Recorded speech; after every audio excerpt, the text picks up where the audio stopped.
Depuis que le peuple togolais s'est levé, avec courage, contre une dictature vieille de près de 60 ans, certaines voix se sont élevées, notamment dans les milieux panafricanistes d'Afrique de l'Ouest, pour délégitimer notre combat. On entend dire ici et là que c'est la France qui est derrière cette révolte, ou que les Togolais devraient faire attention à ne pas être instrumentalisés pour remplacer un tyran par un autre. Certains osent même dire que nous ne devrions pas nous battre maintenant, au nom d'un projet plus grand, l'unité de l'AIS, l'Alliance des États du Sahel. Permettez-moi de le dire franchement. Ces propos sont insultants, malhonnêtes, et surtout, profondément hypocrites.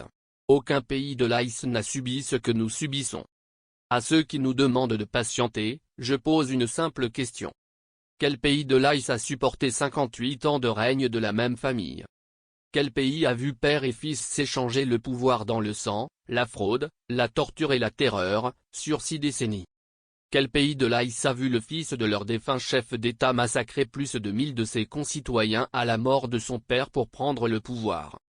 Les peuples du Mali, du Burkina Faso, du Niger se sont levés contre leurs dirigeants pour des gestions défaillantes, pour des humiliations qu'ils ne pouvaient plus supporter et ils ont eu raison. Mais ce que le peuple togolais endure dépasse l'entendement et à notre tour vous nous demandez de subir sans broncher? Ici, des retraités touchent moins 11 000 francs CFA par mois. Le chômage dépasse les 50%. Des enseignants contractuels sont payés à peine 60 000 CFA. Pendant ce temps, des ministres consomment 4 millions de francs CFA par mois rien qu'en électricité. Et vous voulez que nous gardions le silence? Ne travestissez pas notre combat. Nous entendons certains justifier leur soutien au régime de Fornia Singbe par des arguments purement économiques, ils se désolidarisent de la CEDEAO pour se rapprocher de l'AIS, c'est un choix stratégique. Mais soyons sérieux, Fornia Singbe ne s'est pas rapproché de l'AIS par conviction panafricaniste. Il l'a fait pour sauver son pouvoir, pour profiter d'un nouveau marché, d'un nouveau réseau, d'un nouveau souffle financier qui lui permet de continuer à s'enrichir lui et sa clique de mafieux qui oppriment le peuple togolais. Nous Togolais ne sommes pas des imbéciles.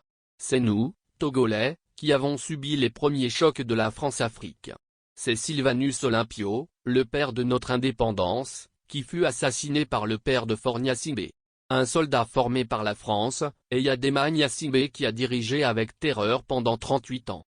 C'est ce même Eyadema qui a soutenu et participé à des coups d'État dans d'autres pays de la région, dont l'assassinat de Thomas Sankara. C'est ce même régime, celui de Faure, qui a servi les intérêts français pendant des décennies. Alors, à ceux qui disent aujourd'hui que Faure est un rempart contre l'impérialisme, je vous demande, de quel impérialisme parlez-vous? Celui qui l'a placé au pouvoir ou celui qui continue de lui donner son soutien? Le peuple togolais n'a pas de leçon à recevoir. Nous ne vous avons jamais empêché de lutter pour votre souveraineté. Nous vous avons soutenu, dans la rue, sur les réseaux, dans nos cœurs et aujourd'hui, vous osez nous dire que notre combat n'est pas légitime? Vous osez insinuer que nous devons continuer à mourir en silence pour préserver un projet qui ne nous profite en rien? Non assez. Nous ne sommes pas naïfs. Nous avons une mémoire.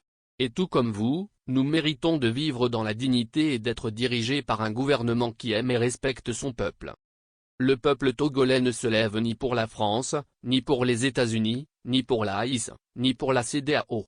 Il se lève pour lui-même. Pour ses enfants et pour sa dignité et nous n'avons besoin de la permission de personne pour nous battre pour notre dignité.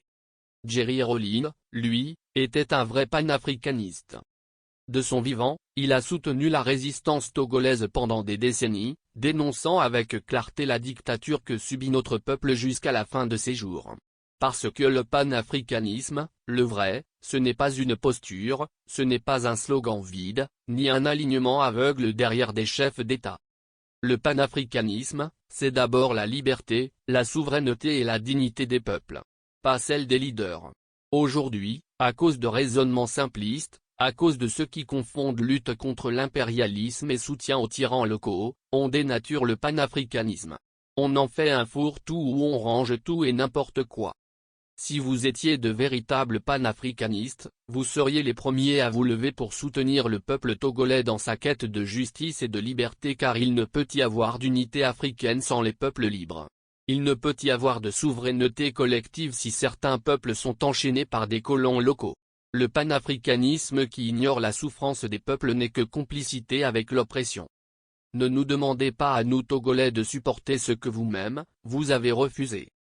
Ne nous traitez pas de naïfs alors que nous avons résisté depuis plus de 60 ans sans jamais baisser les bras sans aucun soutien de votre part. Et surtout, n'utilisez pas le nom du panafricanisme pour couvrir un régime sanguinaire qui massacre les Togolais depuis 69 ans.